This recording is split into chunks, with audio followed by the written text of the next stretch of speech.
Let me show you how to easily turn your photos into a professional looking video using Canva.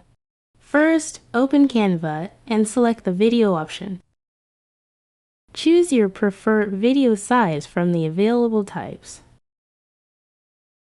On the left sidebar, click on Designs to browse through various video templates.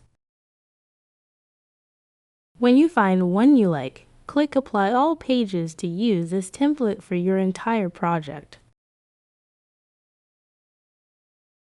Customize the text by double-clicking on any text element and typing your own message.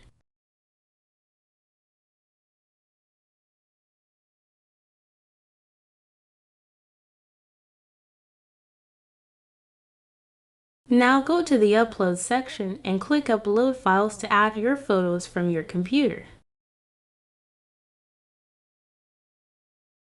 Once uploaded, simply drag and drop your photos onto the existing placeholder images to replace them. Double-click on any image to adjust its size and position within the frame.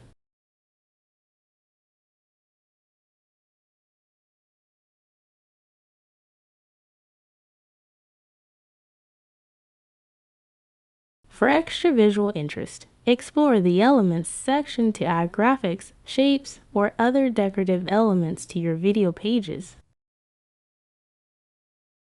That's all there is to it. With just these simple steps, you've transformed your static photos into an engaging video presentation. Remember to experiment with different templates and layouts to find the perfect style for your project.